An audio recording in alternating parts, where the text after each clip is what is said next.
We have our last presenters of the day, so I'm excited to welcome Christy and Lucas with us. Their title of the presentation is It Just Us, or Are We All Exhausted? How many of us can relate to that? Because it's been a long day, right? And I don't know about you, but I've got two girls that are playing volleyball games at 5:15 and 7 o'clock tonight, so we're not gonna get home till about 10, but that's the story of our lives, right? So I think this is a very fitting presentation. So Christy is a therapist at Dakota Family Services who provides therapy for children and adolescents who have complex behavioral health issues.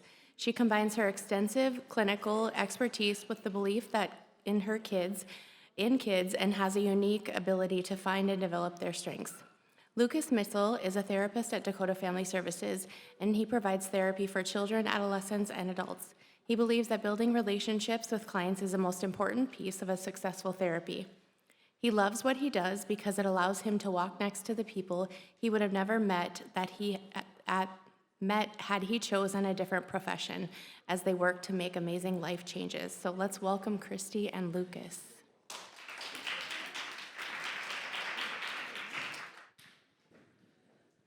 We need like strobe lights and music. Like we need an entrance song. Do we? Yeah. I don't know about that. Why not? I am 100% going to run into this table at Yeah. some point today, so I apologize in advance. I'm just going to move that. Okay. He's a bit of a pacer. Yeah. How does this? Oh, Look at that. Oh, this is fun. Oh. Is this thing's loaded? Oh, Yeah. gosh. Okay. So if it wasn't, I'm Lucas. And I'm Christy. And we have been working with kids and families for quite a while. I've been in the mental health field for about 10 years now, and I've been at Dakota Family Services for 20 years, and I've been in the field in one way or another for about 25.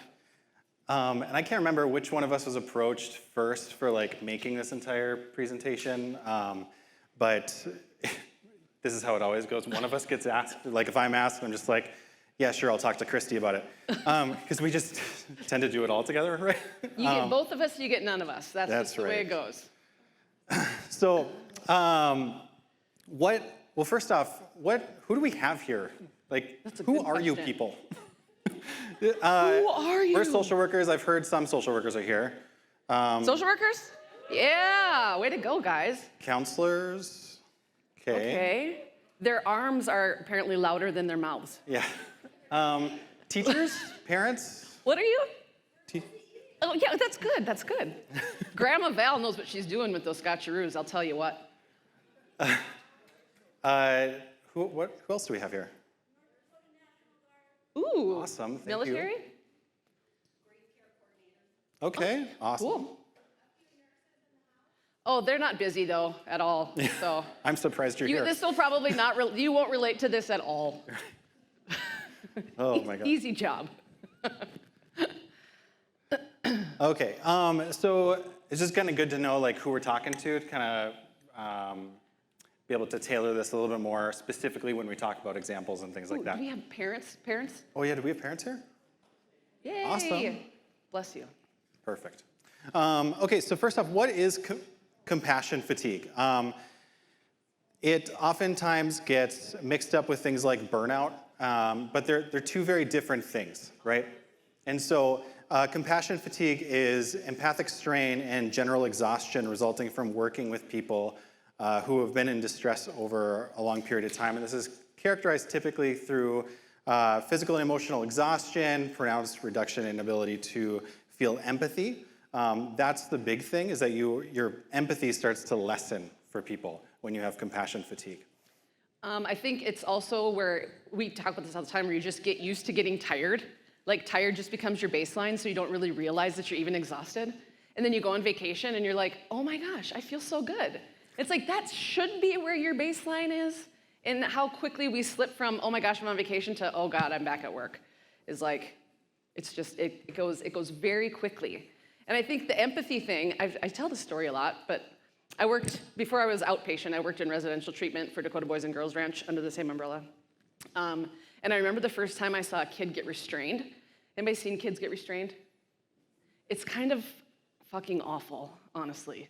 Like it just, and I remember the first time I saw it, and I like, it was this big incident, and I went into the debrief with my coworkers who had been there much longer than I had. I was brand freaking new. And I was like, okay, do we all get to go home now? And they're like, no, like this is just part of the job. And I was kind of like, and then as time goes on, yeah, some of that empathy starts to fade. But my response to the first time around, that's how people should feel.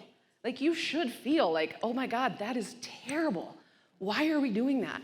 And we do it, I mean, obviously there's safe restraints, we are highly trained and whatever, but it's kind of traumatic to see. And so then the longer you're in the field and your empathy kind of starts to go away, it's just kind of like, well, this is just what we do.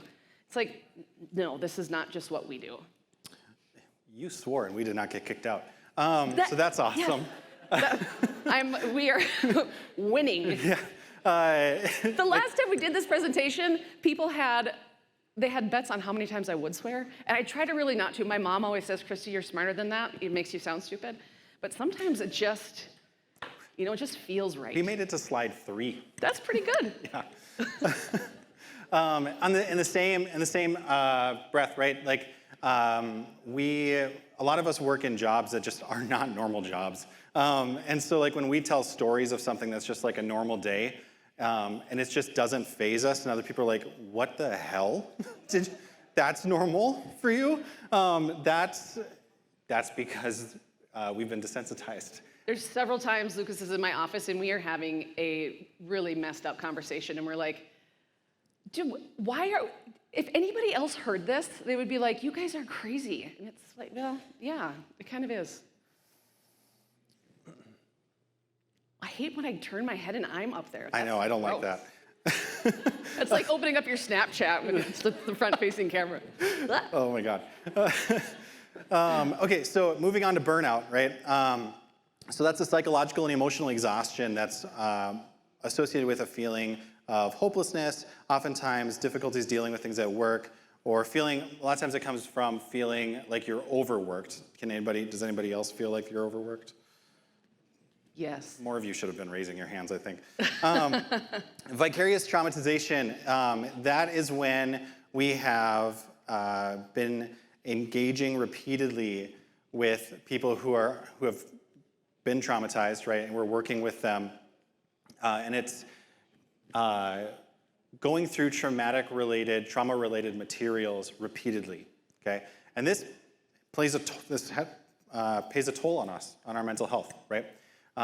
Same way, so then secondary trauma is what happens because of that, right? We can start experiencing trauma-related symptoms simply by hearing the stories and listening to people talk about what's happened to them. And that's we came in a little bit late and we've been here, we saw 2 people, and this has been a heavy day, guys. Yeah. Like, I'm ready to go home after listening to 2 people. And so doing that all day long, every single day, working with these people who have gone through these horrible things, it can cause burnout. It can cause things like compassion fatigue, like we're going to talk about.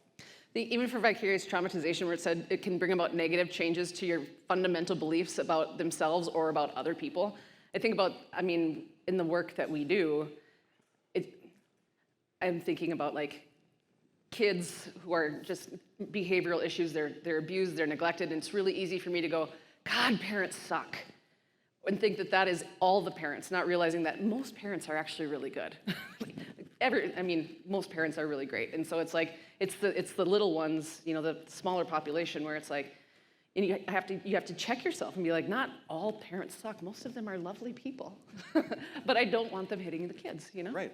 One of the main symptoms of PTSD is actually having a very generalized negative outlook on things you didn't normally have, right? So that is a symptom, potentially, of secondary trauma.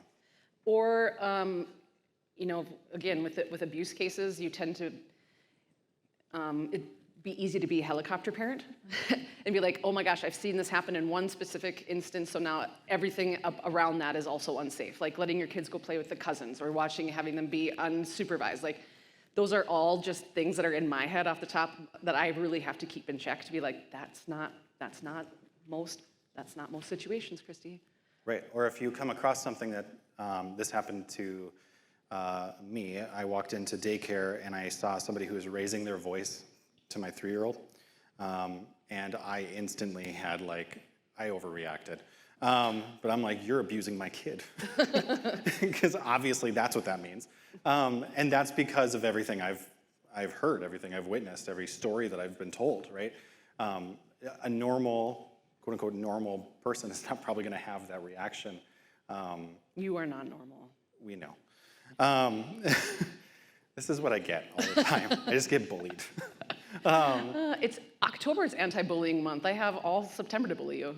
Oh my God, that's not what that means. North Dakota Behavioral Health Workers comes out with a report every year, and their 2023 report was looking at the Human Service Center and just a lot of different statistics throughout the state of North Dakota, right? And I'm not going to go into every single thing. I actually did cut out a bunch of slides to not bore you to death. He's the stats guy. He does the nerdy stuff. And I noticed that you guys were doing stats earlier, so I was like, oh, it's covered, so that's fine. But I just want to show, this is just one branch of our service, of our human service industry, right, in North Dakota, and how overworked and how ridiculous the numbers are. We have 21 admissions a day. That's into the Human Service Center alone, okay? So this is just one part.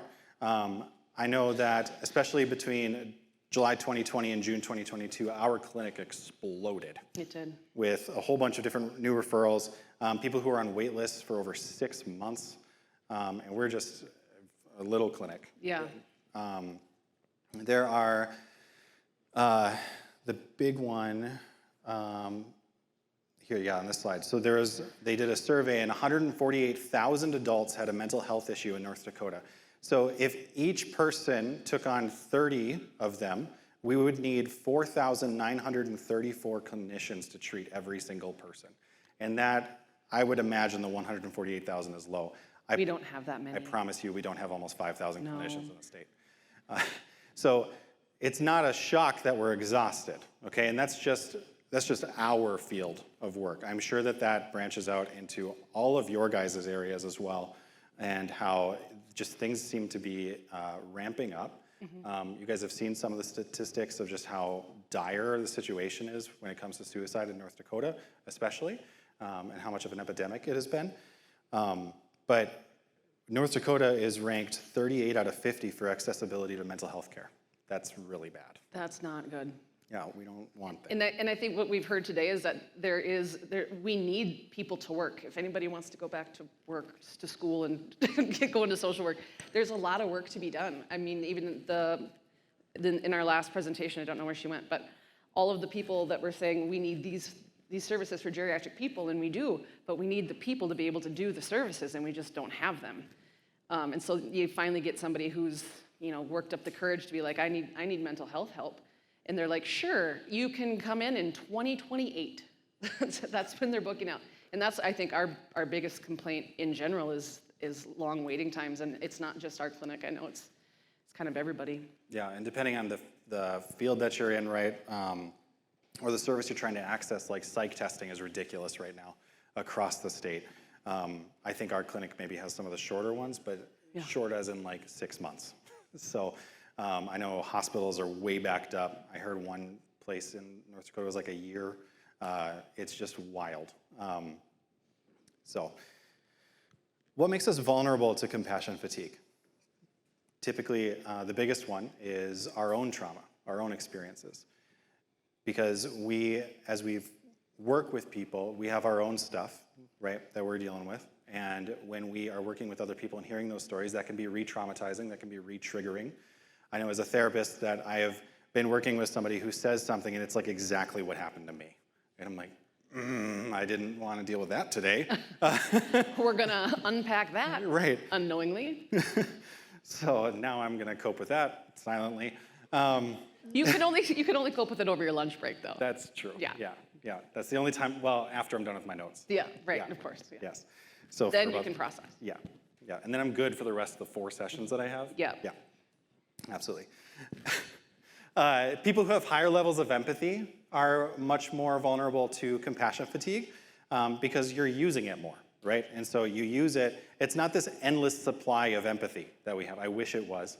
But when you're using that all of the time, you get really tired and you run out of it. And then compassion fatigue starts to set in. You become less empathetic towards people that you're working with. And most people that go into helping professions do so because they are already innately empathetic. That's just kind of who they are as people. And then so you kind of, I don't know if I don't know if this is, oh, it probably is in here. That picture, it is. But it's kind of like, you go in and you're like, when you graduate from school, you're like, I'm gonna go save the world. I'm gonna make a huge difference everywhere. And then by the time, year 1.5 rolls around, you're like, oh my God, this is so hard. So hard. Yeah. When other things that make you vulnerable to compassion fatigue is the higher caseloads, right? So the more you're worked, the more likely you are to experience compassion fatigue, things like vicarious trauma, secondary traumatization, all of those things. Experience, there's mixed research with this. So some say that the more experience or the older you are, the more skills you have. And so you are less likely to experience compassion fatigue. Other research says, well, you've been in the business longer, and so you have more of this, and so you're going to have more compassion fatigue. So it's rather mixed in that regard, but it is just something to consider. And is it really that the longer you're in the field, you develop coping skills, or you just kind of get a distorted version of reality, and it's just like nothing really impacts you? You're just kind of dead inside. It's like everybody will come in and be like, "You're not going to believe what happened." I said, "I promise you that I will." Yep, let's hear it. Yeah. And they're like, I thought you'd have a bigger reaction. I was like, no. That doesn't even reach my top 10.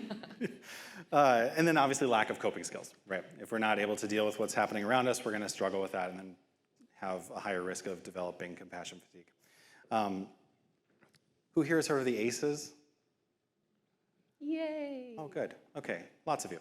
The ACEs are adverse childhood experiences, and there are 10 of them. I'm not going to go through this in a ton of detail. If you would like to, I would encourage you to Google it because it's fascinating. But these are things that happen in your childhood, and when if you have a higher level of them, it impacts mental health. You have a higher risk of even just physical illnesses, like heart disease is higher in those who have higher ACE scores. They also found, not shocking, that those with higher ACE scores are more vulnerable to compassion fatigue. Mm-hmm. I was thinking about that when she was presenting about her son, TJ, and they said the broken heart has to go somewhere. Like, those ACEs will 100% impact your health, even to a cancer level. Like, there's more instances of cancer, and it's like, that is so true, that, man, trauma just, it takes its toll. This is true in, I would say, every helping profession, but there's been a lot of studies on social workers specifically in the ACEs, and because social workers, I just knew where to find this quicker, so that's why this one specifically is in here. But social workers tend to have higher levels of ACEs, which influences why they want to go into the helping profession, right? A lot of people who are in the helping profession have had experiences in their past, and they want to help people go through those things too, or not experience them, or help them break the cycles of abuse, et cetera, right?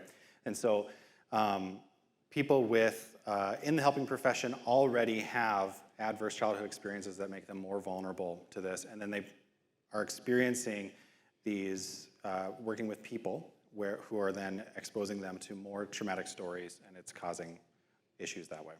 And it's a really kind of a crappy cycle, right? Because our own experiences make us a lot of times more empathetic to people who are going through something like that, where it's like, man, I've been in your shoes. And a lot of people want to see somebody who has kind of experience, so they're not talking to like a robot, like they want to know that you have those experiences. And so but then the more empathy you have, the more burnt out you are. So it's like, it's just this, it's rough out there. It is rough out there, man. Specifically with social workers and how they compare to the average population, you'll notice that 0 and 1 is lower in social workers. We want it to be 0 and 1, preferably 0, right?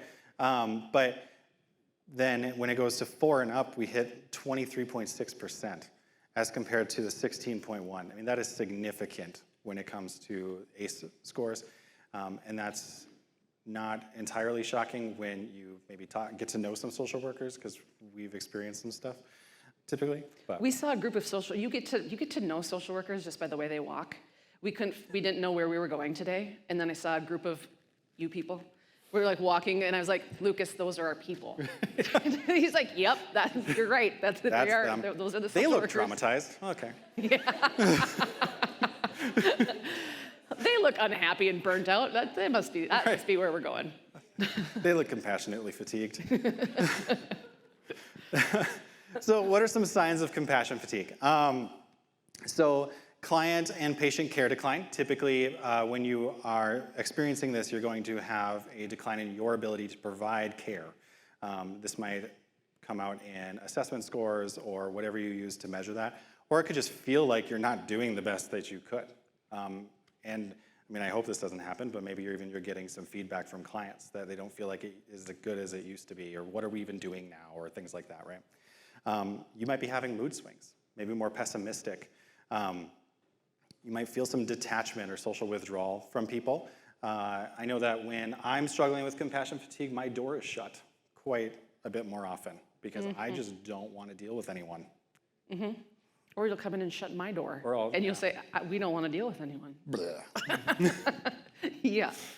I would say, even with social withdrawal, if you find yourself not wanting to do the things that you normally like to do, like I golf every Tuesday night, and if somebody was like, I don't want to golf, people should be like, what's wrong with you? There's something wrong. And so you have to look out for that in yourself, but you also have to look out for that in other people and your coworkers and your family and your friends and whatever. So if you can, any sort of change in behavior in any way is always like, hey, that's not usually what you do. What's up with that? Yeah. Difficulty sleeping can happen, even increase in nightmares. So if you have a history of nightmares and maybe they went away, when you are experiencing compassion fatigue or an increased amount of stress, those things can come back. Something I hear a lot about sleep is that they can't go to bed at night, but then they don't want to get out of bed in the morning. So it's like, no matter what you're doing, you don't want to be doing the thing that you should be doing. It's kind of a no-win situation. Yeah, or you're tired throughout the day, but then when you try to go to sleep, you can't fall asleep. That is one of the most frustrating symptoms, I would say. Appetite changes or digestive issues. Our stomach is very much attached to our brain, so if you're having any changes in that area, it is possibly a sign that there's something going on there too. Ultimately, there is a really good way, this is how I figure out whether or not I am compassionately fatigued. This is definitely based on science, but hopefully this works. Do you ever just look at a coworker and just want to say, What would you do with a brain if you had one? It's just a long string of very bad luck. And I don't know what kind of carnage I inflicted in a past life to deserve it. I must have been Dracula or a spin instructor.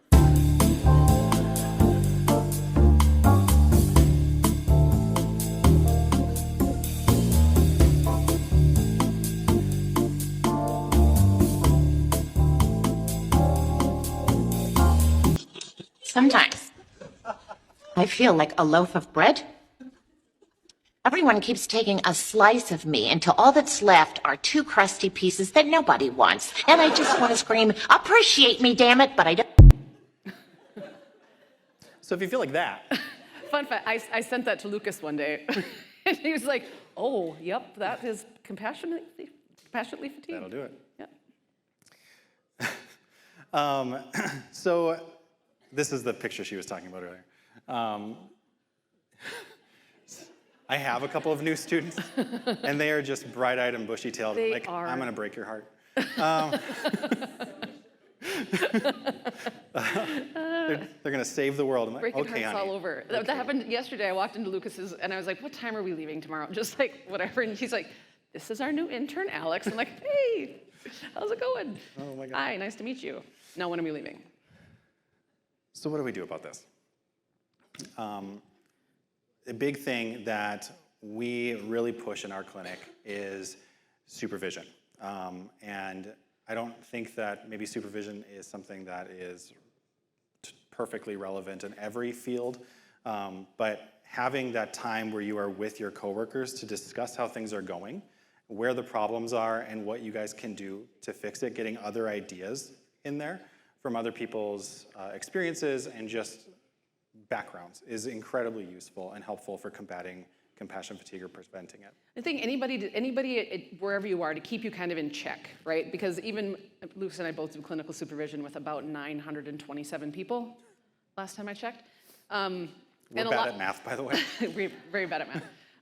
And a lot of times that clinical supervision turns into what's going on with you because you need an outlet. Like let's talk about what's going on in your life that's getting in the way of providing good services to your people. And so it's a check-in that obviously we discuss cases and whatever, but I want to know how you are doing. We always put the person first and then make sure that you can't do good work if you're not feeling well. You just can't. Yeah. Oftentimes, it's a really good way for people who don't realize that maybe they're building that compassion fatigue up, that other people who are maybe in a better space or just more objective can hear how they're talking about someone and be like, are you okay? It's like if I start talking about something, I'm like, oh my God, I'm gonna throw them through a window the next time they say this. Christy's like, what's going on? Yeah. That's not normally how you talk about things. Or you can kind of just tell with your coworkers when they're having like a rough go of it. And we're in the same building as our residential treatment people, and the residential treatment, if anybody's worked in residential treatment, that is something, isn't it? That's hard work. And so they'll be walking through the halls, and I was like, they're having a bad day down there. We gotta do something. We gotta do something to help them out. But they can wear it on them, and so if you can tell that there's a difference in presentation, just reach out to somebody and be like, you're having a day. Yeah. Increasing self-compassion, right? Let's be nicer to ourselves. I know a lot of people in our field are perfectionists. We are definitely not anxious people. That's a lie. We're incredibly anxious people. We deal with it very differently, but yeah. And we need to be nicer to ourselves. And just because something didn't go perfectly does not mean it went badly, right? It doesn't mean that we have to say sorry about every single thing that goes wrong or whatever, right? So oftentimes we will treat others with more compassion than we will ourselves. And I will often tell my clients that I want you to not treat others how you treat yourself. I want you to treat yourself how you treat others. Because you are way meaner to yourself, and if you treated others like you treated yourself, you're gonna get arrested. So what would you say to your best friend? If your best friend was saying this, what would they say? And sometimes you just have to get it out too. Like some stuff just rolls around in your brain and you just gotta get it out, because sometimes when it finally comes out of your brain and you can hear it out loud, it's like, oh yeah, that's, okay, I see where you're getting at. Improving your work-life balance. This is very difficult for a lot of us. Not for me. But who here has their work email on their phone? Since you've been here. Yeah. Those hands went up slowly. Yeah. You guys were like, is anybody else gonna? This is an experiment in shame.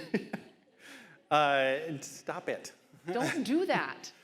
If you don't have to have your email on your phone, why do you have it on your phone? Right. Yeah, see? That's what I'm saying. How many here have unused PTO that has probably not been touched for too long? Yeah, see, now none of you are gonna put your hands up, right? Because now we've adequately shamed you into not doing that. Yeah. But you use your PTO. How many people feel guilty when they use their PTO? Stop doing that. It is literally a benefit of your job. Like, you get a job because and everyone's like, yeah, I get PTO, and it's like sweet, and then you never freaking use it. Use your PTO, I'm telling you. Christy, one of Christy's few strengths. Thank you. Is that she is really good at this. I'm a PTO rock star, man. You are never at work. I try not to be. Someone said, yeah. They said, how much PTO do you get? And I said, plenty. All Not of enough. it. Not enough. Or like you get these emails from your boss that come at like 3 o'clock in the morning. Screw you. Why are you working at 3 o'clock in the morning or 8 o'clock at night or 6 o'clock in the morning? That just sets a terrible precedent for everybody else that's underneath of you, that everybody should be working around the clock. Like, stop doing that. That is not the flex you think it is. Nobody's gonna go like, oh my gosh, my boss works so hard and she makes us work so hard. I love it here. No, stop doing that. Yeah, if you're an employer or a boss that is sitting in the room or online, be a good role model and encourage your people to take PTO. We love our jobs, and so We do. And our boss is awesome, and 10 out of 10. and she, if I'm having a rough day or it's like just been a rough couple of weeks, she's like, "Do you need to take time off?" I'm like, what? I've never experienced this before. Yes, that would be cool. You're not firing me though? Yeah, This isn't a trick. because we think we're getting fired every day. Well, because we're See, not anxious. aforementioned anxiety.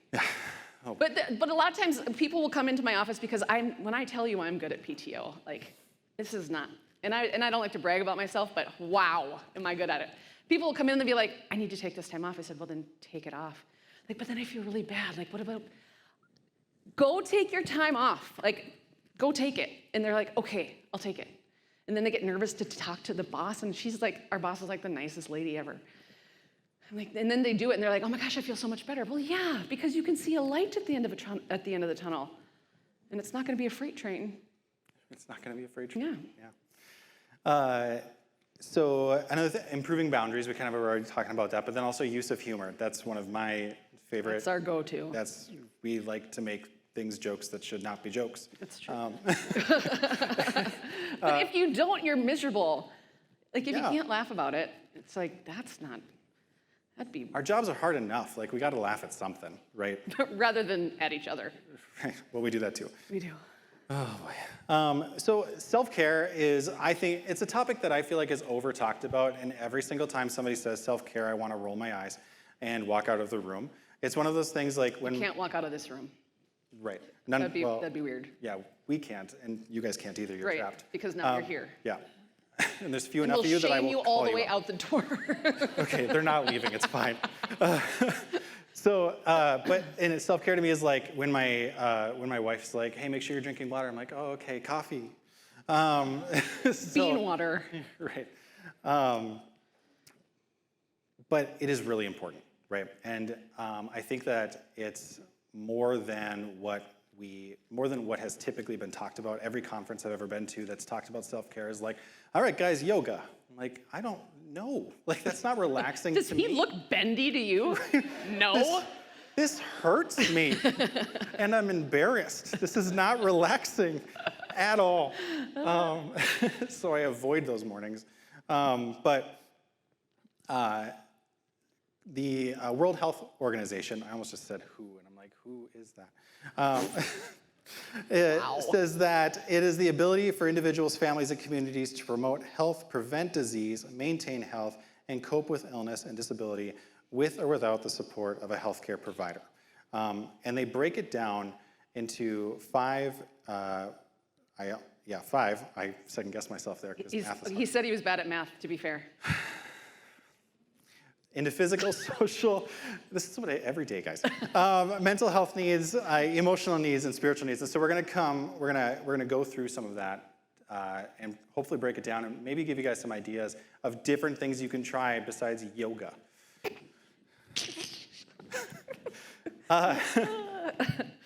So starting off though, before we get into that, employers. These are some ideas that employers can implement.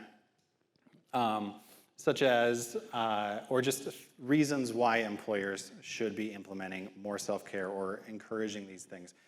They've done a lot of studies on this and have found employees who use more self-care or are encouraged to use self-care are often way more productive than those who are not, which might be a shock to some employers. But So like I'm not at work a lot, but when I'm there, boy, am I there.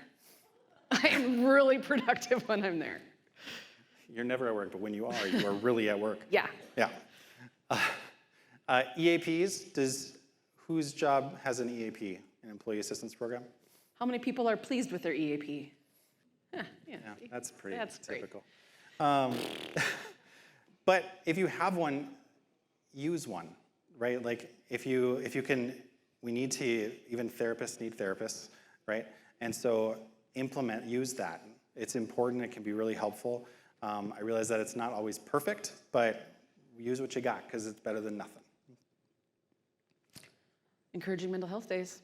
I think people have gotten better at that over time. Like in the time that I've been doing mental health, we always talk about lifting the stigma, lifting this, and it's lifting. It's lifting. We can tell that, and increased referrals and caseloads, and I mean people are coming in and getting much better at least talking about mental health, and I'll have parents that are like, is it okay for me to call my kid out for a mental health day? I was like, yeah.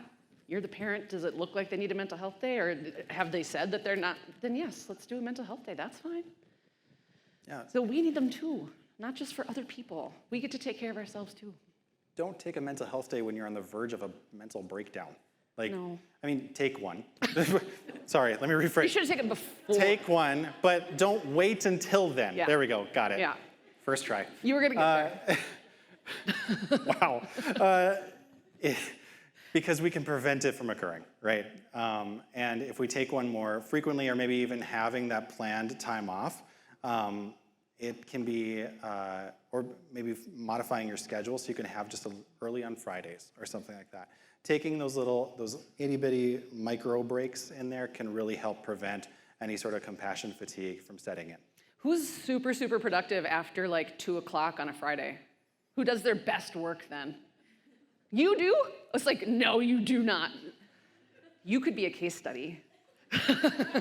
Because by the time noon rolls around, there is stuff flying out of my mouth that should have stayed inside of my mouth. And so our employer, we're done at 2 o'clock every Friday, which is super nice.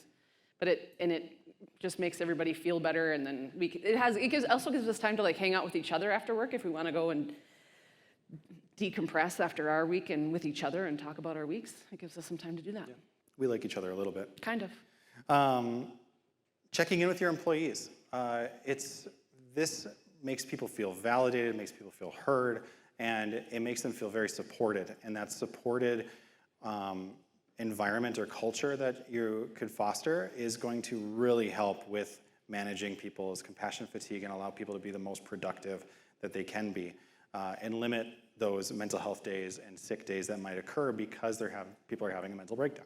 And don't check in with them just about work. Check in with them about stuff. My boss is also a Peloton girl. I'm a Peloton girl. So she'll come in and she'll be like, what rides did you do this morning? What workouts did you do? And it's just like, it's nice to connect on a level that isn't all about work, so that every time my boss is here, it's like, oh my God, what's she gonna talk to me about now? It's really annoying. And so or talk about what's going on in their lives. Lucas just got married in beautiful British Columbia. I officiated said wedding in beautiful British Columbia. See, we do everything together. If one goes, people go. It's so true. And so they threw Lucas a groom shower before he went. It was just a nice way of like acknowledging that, yes, we know that you have a life outside of work, and that we appreciate that, and we want to celebrate that. So physical needs are something that is really important, and it doesn't have to be that you are training for a marathon or you're lifting a bunch of weights. And I think that a lot of people feel like that's what is necessary in order to manage your physical needs. It can be as simple as just going outside, or taking a walk, or going to sleep on time, or eating well. It doesn't have to be anything huge. If you want to do something huge, that's great. But start small. And if it is a physical exercise that you would like to do, really start small, because then you're just going to be successful, and you're going to keep building that and become more successful the longer you do it. I don't even like to call it exercise. I like to call it movement. I think people see the word exercise and they're like, no. But if you just call it movement, you just get up and move. You take the farthest parking spot away, do a lap around your house. Sometimes I just take an emotional lap around my office. Just to get up and move, because it just makes your body feel better. Yeah. Who here likes the doctor? Hey, nobody. Or the dentist. I do know somebody that likes the dentist, actually. They're weird. But it's important, even though I also can't stand going to the doctor, and I loathe every single appointment that I have to go to. But it's important to go, to get checked up on, to make sure things are okay. Because when our body is not well, it tells our mind that it's not well, too. Mm-hmm. And because there's a huge connection. A lot of times we think it's just one way. Our mind isn't well, and so I don't feel well. It goes the other way, too. So make sure that you're taking care of your physical needs, your health needs, in order to make sure that you are taking care of your mental health needs as well. and advocate for yourself. You know yourself better than anybody. And sometimes, I'm not saying all doctors, but sometimes you go and they don't listen to you, or they don't take your concerns seriously. If it's bothering you, you shouldn't feel miserable throughout the day. If something is wrong, or your medication isn't right, or something, you're trying to get on an anti-anxiety or antidepressant medication, sometimes that can be a long process, but you have to communicate and advocate for yourself because you're worth it. Socially speaking, spend time with friends. I am an introvert. I'm a huge introvert. She is not. So she needs more time with friends than I do. I also have way more friends than he does. Okay. But it's important to honor your social battery, right? And if you need to take time away from people like her, then it's important to do that. It is important to do that. And if you find yourself not wanting to spend time with friends, again, ask yourself why. And it's important that you keep good people around you. They say, I'm making up the statistics just so we all know. They say that you become the most like the 5 people that you spend the most time with. I don't know if it's 5, that's the number I'm making up, but I think it is 5. And so you have to pick those people very, very carefully, because if you're surrounding yourself with more drama or more toxicity in the people that you're closest with your relationships or your friends, then it's not gonna help your compassion fatigue. So spend time with the friends that fill your bucket and don't just empty your bucket.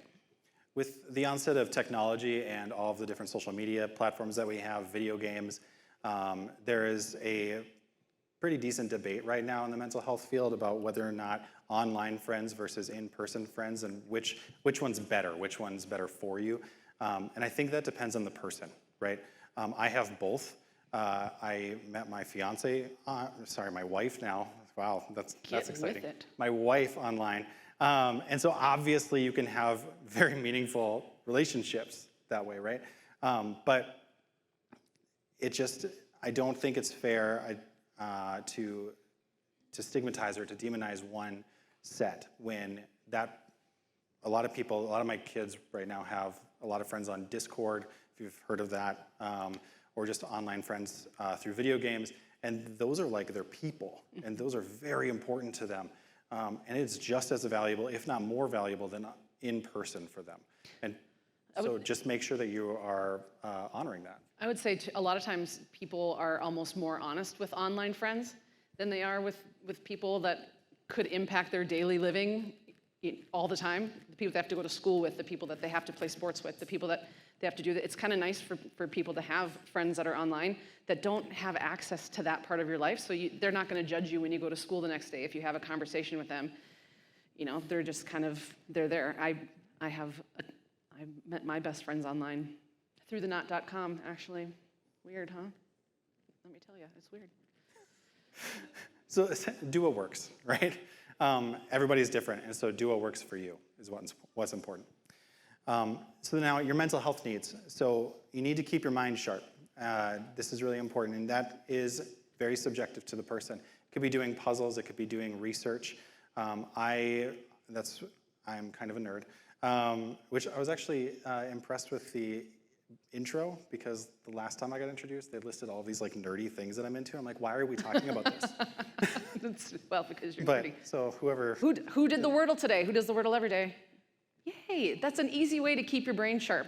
Do a Wordle every day, or any of those New York Times puzzles. There's connections, strands, waffle. Visiting with your doctor about maybe potential medication needs or medication changes to make sure that you're just up to date and that everything's as good as it could be. Talking to a therapist and making sure that you are as healthy as could be, right? Same thing with a physical doctor.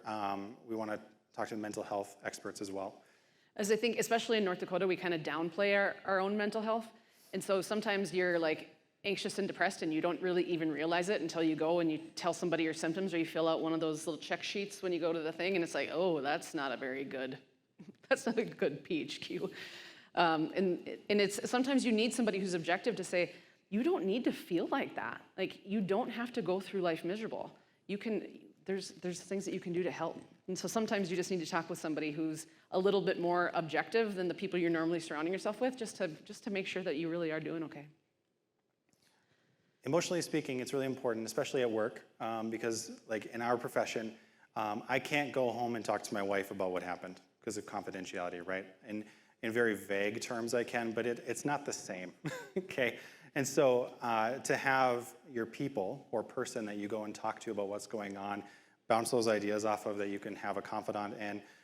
As mean as she is to me, she is that person that I do And that he's with. mine. And so it's really, really valuable, though. I know I've worked with people client-wise, and I've known people who don't have that, and it is detrimental. It can feel very lonely.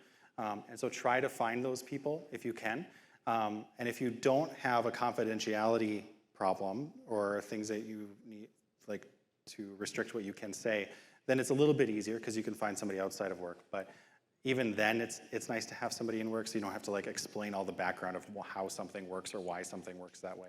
It can feel very lonely if you don't have something like that, because it's like nobody really understands what it's like to do that work unless you're doing that work. Like you could even give, you know, vague descriptions of what you do, and it's like unless you know what it's like, it's just really hard to explain it to people unless they're there during your day all the time.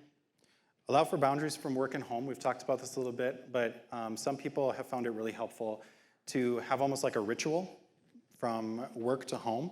I like to use landmarks, so I'm allowed to like think and be frustrated and like vent about work until I reach this landmark going home. And after that, it's like a bridge. Once I reach over the bridge, I'm done and I'm focused on home now, okay? I no longer think about work, and it takes practice, okay? But once I get to that point, I'm done. There's no more work. Work is done. It's a lot easier to think about work when you don't have your email on your phone. Hint, hint. Just saying. Some people use they come home, they take their work clothes off, and that's like they shed work off, right? Or they take a shower, and so they wash work off. Whatever works for you. But sometimes having that symbolic gesture can really help with just letting go of work and leaving work at work. Mm-hmm. Spiritual needs. So this is where this can mean religion, if that's really important to you, connecting with your religious community, talking with people in your religious community, keeping that part of you nurtured and healthy. It can also mean other things. This is all very subjective.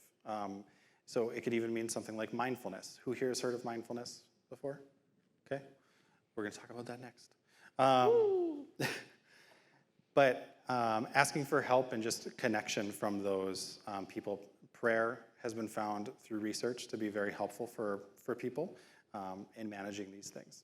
Getting out in nature can be spiritual. It doesn't have to be, it can be whatever it means to you. Sometimes going on a run is kind of a spiritual experience, believe it or not. Listening to music can be something that just touches your soul, that like makes you feel more connected to the universe, I guess. Yeah. So we're going to go through this quickly, but mindfulness. I know maybe you've heard of mindfulness, but has anybody ever been like actually taught what mindfulness is? That's my experience. Yeah, much less hands that time. And I get this with like clients, especially kids. They're like, "Okay, have you heard of mindfulness?" Like, I don't want to do that. You're gonna make me breathe. You're gonna make me do yoga. I'm like, no, no. So there's 3 what skills and 3 how skills. And the what skills are what you do to practice mindfulness, and the how skills are how you do the what skill, okay? So we have observing, describing, and participating. So observing, we use our 5 senses. You can use one or all of them when you observe something.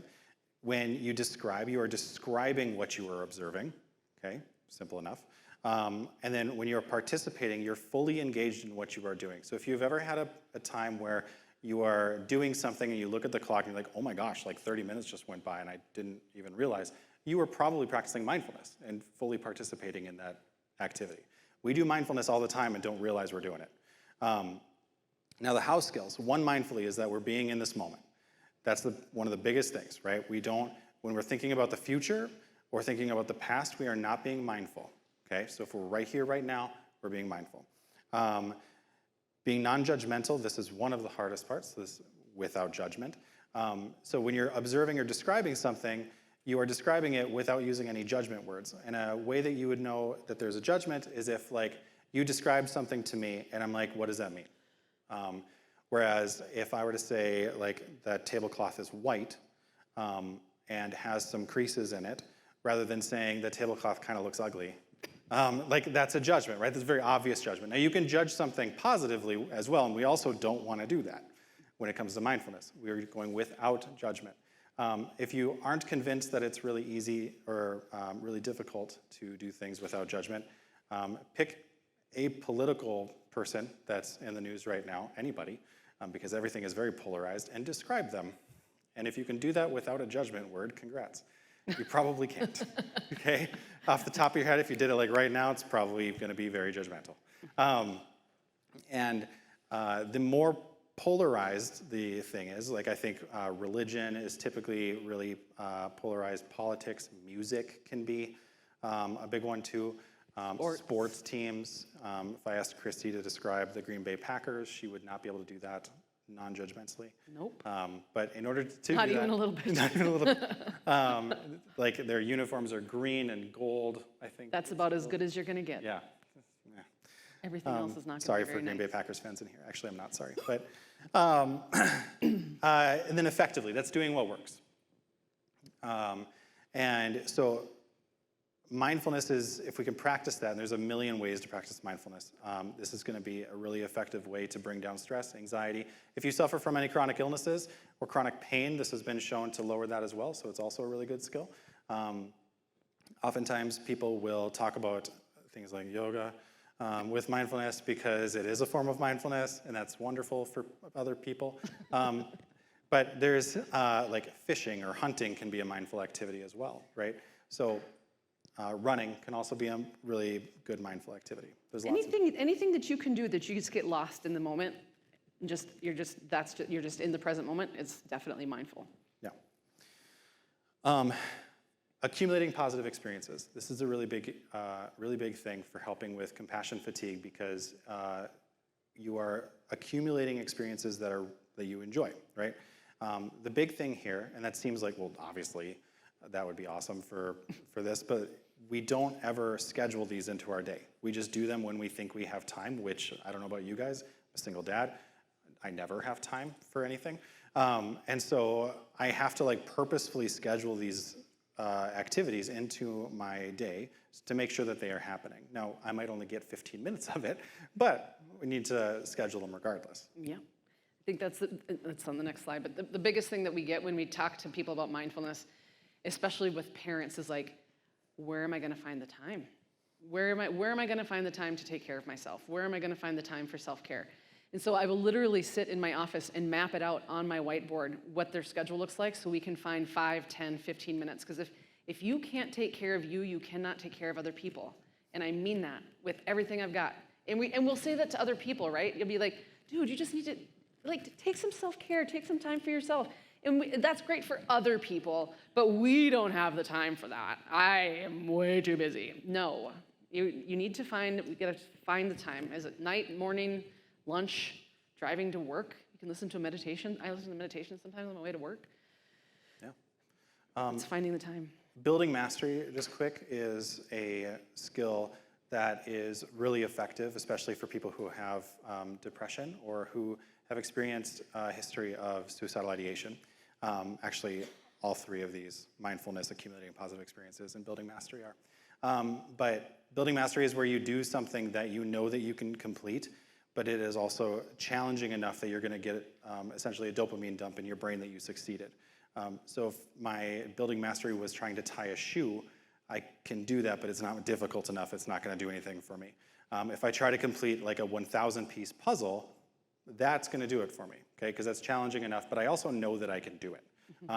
If you do something that's too hard, then you're going to feel like you failed, and that's going to have a negative impact on your brain. So you have to find that sweet spot. And then the building mastery part of it, you're going to get better at that thing, and so then it's going to shift and become more difficult to do it as you keep moving, but that's the exciting part. Yeah, and it's finding something, and it's good to have something like that in your life that you're working towards. Even like, you don't have to go out and run a marathon to feel like you've built mastery. You can go and run 5 seconds and feel like you've built mastery if that's where you're at. Just figure out something that you can do to work towards that, because the feeling of mastery is so powerful. Yeah, I think that a lot of times, especially as a parent, I feel like I don't ever have time for anything when it comes to myself. And it's not that I don't have time, it's just that it's very limited time or it's sporadic time.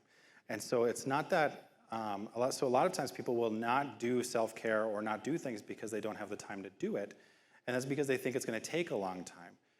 But if you use skills in a way that is much more potent or efficient, you don't need to take a long time in order to use or to have those self-care moments, right?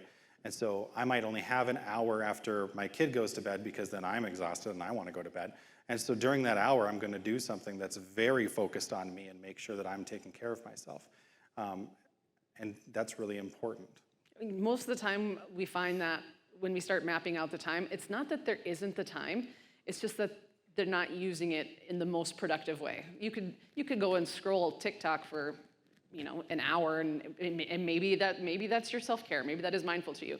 Or you can do something that's a bit more productive and do a meditation or do not yoga or put together a puzzle. Find something to build mastery. Do a hobby that makes you happy. But most of the time, it's not that there isn't the time. It's just we suck at prioritizing ourselves, and we need to stop doing that.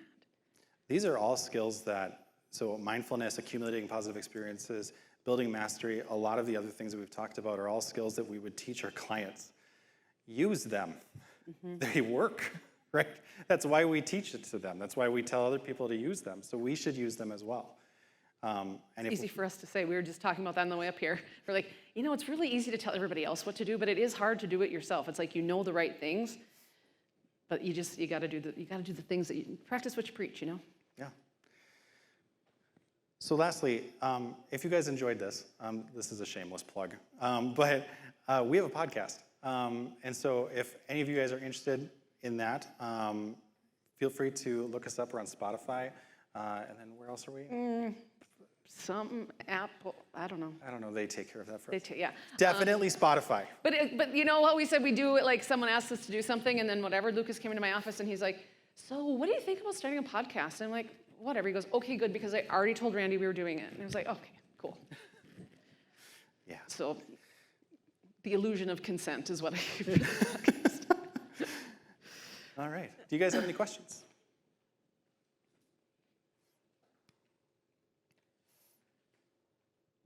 Well, thanks for having us. Yeah.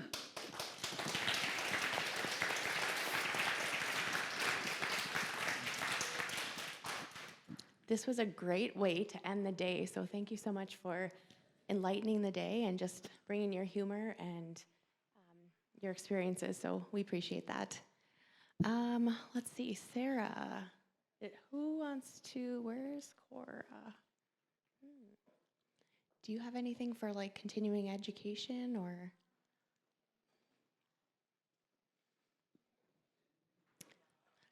Sarah is going to visit for a minute about the continuing education, and then Cora, I don't know if you want to do a wrap up here. Okay. So on your screen there today, and for those of you online, you have the option of either clicking on the link or scanning the QR code. This allows us to gain feedback from you on your experience here today, in addition to you requesting CEUs if you are interested in those as well. So again, thank you so much. You will be receiving follow-up emails from me regarding the presentations, regarding when those will be available on our website. And actually, speaking of the website, I'm going to have Cora talk about and plug our newly redesigned website. Thank you, Sarah. We've been working on this website for a while, so I'm not going to go up there. I'm going to stay down here. I'm a walker. Anyway, we have our new website, brand new. It went live yesterday afternoon late, and they told me it would take about 8 hours, so the system was busy during the night updating, and so we've got our new website. We've got, if you scroll all the way to the bottom, there's a place for donations, there's a place for the store. Last year, if you guys were here, we gave away a lot of sweatshirts and things like that. There are sweatshirts now online to buy. They're pretty amazing sweatshirts. So, but check out the store. What was that? Yes, yes. We get like a certain percentage of everything sold. So that's really nice for us for donations coming in. I will tell you, this year was the most expensive conference we've ever had. So we've got to figure that out. So buy lots of clothes.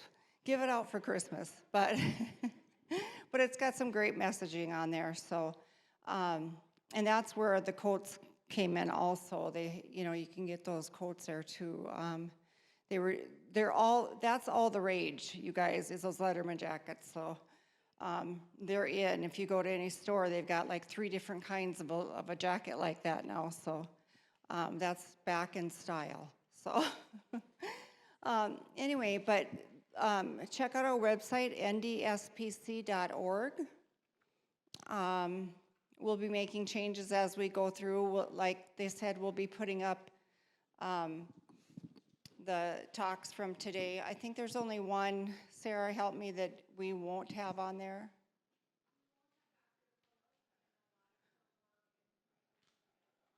Okay, so Dr. Dakota's talk won't be on there, but there's a lot of that online for those that didn't hear that. You guys, thanks again for spending time with us. We know that, you know, I mean, we used to have 175, but a lot of more people are switching to online. We love in person. If I had my way, we would just do in person. Makes such a difference. But we have to have the in person to be able to do the online. So it's all good. It's all good. So thank you for spending your day with us. Fill out the evaluations. We truly, truly, truly want that feedback. We look at that every year and see what you guys want to make sure that we're fitting your needs in as well. So thank you, thank you, thank you.